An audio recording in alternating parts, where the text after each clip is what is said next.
Hi, I'm Susan from Sunrise Quilt Studio.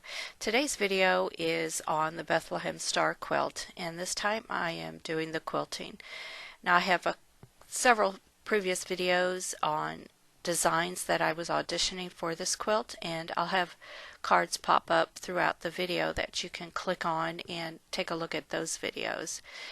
This section here is the quilting of the star, and this is one that I did not have a video for because I had already decided that I wanted to do continuous curve in the stars, and the goal is to get through the entire star without stopping and starting. So I just did a finger tracing of the star, figuring out my path throughout it, and then just following that with a machine here. Now I am in stitch regulated mode, and I'm at 10 stitches per inch, and I like to use stitch regulated mode in this type of quilting so that I can stop and pause whenever I need to figure out which direction that I want to go in next, in order to keep this all one continuous stitching and without having to stop and break thread and start over again. Now the thread that I'm using is 100% cotton thread by Signature, and it is in white. The quilting curves that I'm doing, the continuous curves, are real shallow curves. I just wanted to highlight each of the pieces within the star. The curves are not deep, they're very shallow, and I think that way it highlights the piecing without detracting from it. Now when you're doing a continuous curve, you can make your curves as deep as you like.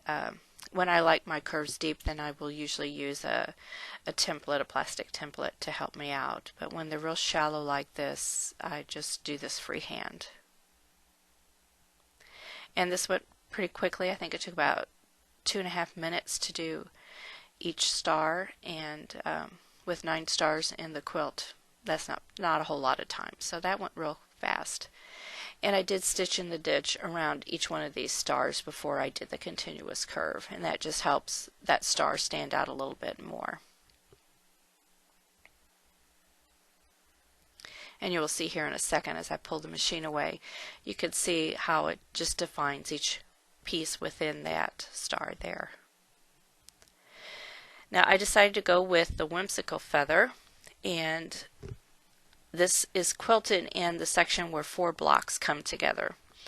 Now when I appliqued the stars onto the background, I didn't trim the background down close to the star. There's about an inch or two, an inch and a half between the star points and the outer edge of the block. So that gave me a lot of room to do some free motion quilting. Now the circle that I have drawn there is with a water-soluble marker, and that'll come out with just some water when I'm done with all the quilting. And what I use is it's a eraser pen is what it's called, and mine had dried up, so I just dipped the tip into a little cup of water and then just used that to erase those marks, and they came out real easily. Since I don't have very many marks in this quilt, there wasn't any reason to submerge the whole quilt in a tub of water to get the marks out. Now I am using, I don't remember if this is a 4 or 5 inch circle, but this is a circle template, and the trick is to keep that template steady. So I have the grippers on the back of the template, and try not to move it as I was switching hands there. And I did mention in a previous video that my extended base plate has warped over the years. It's been on the machine for 8 or 9 years now, and it has warped because I just leave it on the machine. I don't take it off because I do a lot of ruler work in my quilting. So that's one of the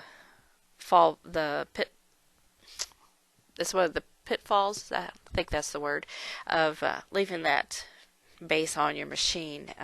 It will warp over time, so I need to get that replaced. Now these feathers are the ones with the little curl in each other, in every other feather. So I start out with a curl and then I do a formal feather. Now you notice the feathers inside the circle are all going in one direction, but on the outside they're going to switch directions here. And you see I'm putting a small hook feather, a small curl feather, lying parallel to that spine and then building feathers out. And I'm using the back side of the previous feather as the spine for the new feather plume. And then when I get that all quilted in, then I put in another feather going in the opposite direction, and then I build my feathers up off of that one. And I'm just reaching out and filling in as much space as I can get to. And here I am switching directions again and filling in space.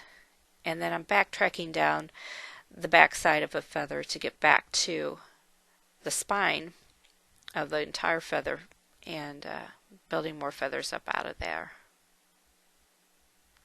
And one thing you may notice that is I had mentioned in a previous video, and you have seen me do this in other videos, when I'm doing formal feathers I will do a 1/4 inch outline around the block. And I didn't do that here because this is a whimsical feather. It doesn't have that formal look.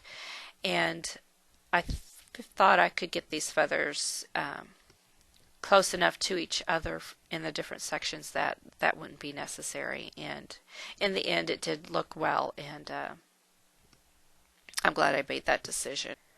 I also knew that if I didn't like the look once I took the quilt off the machine, that I could put it back on the machine and then add that straight line quilting to give it that more formal look. But I like the way it looked once I did take it off of the machine.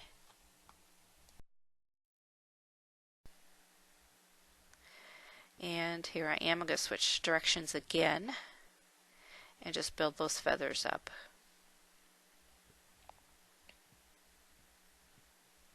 Now I am in manual mode to do these feathers. I had decided the first block I did do in stitch regulated mode to get the feel of the design, and then decided that this was something that would be faster to do in manual mode.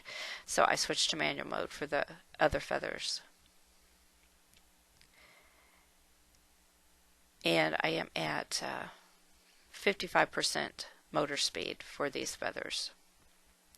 Now when I first purchased my machine, I did not have a stitch regulator on it. They were fairly new at the time and they were still working out some bugs. So the dealer suggested that I use my money for other features on the machine and wait till the stitch regulators were a little more refined before I purchased that addition to the machine. So I did that. And so I learned to quilt without a stitch regulator. And there are definitely benefits to having that stitch regulator. I use it quite often. Now this section is the elongated hexagon, and I'm going to do the same kind of feather and start the same way with the swirl in the center. However, these feathers are all going to go in the same direction. They're not going to switch directions. And I'm just using that swirl as the spine for the entire feather. There won't be an extra circle in there for another spine. And I'm going to start out with a curl in my feather and then do a formal feather and then just work my way all the way around that section. And then you will notice here how I tuck those feathers in pretty close to the feathers from the previous section. That way there won't be a lot of blank fabric there that hasn't been quilted between the feathers, and it'll look, everything will run together smoothly and look really nice. And that feather's almost done. And that is about it for this video. I will have some pictures here at the end, some close-ups of the quilting. It'll start with the unfinished quilt top, and then you'll see the completed top, and then some close-ups of some of the quilting. So that's about it for this video. I hope you enjoyed it, and if so, please give it a thumbs up and subscribe, and thanks for watching.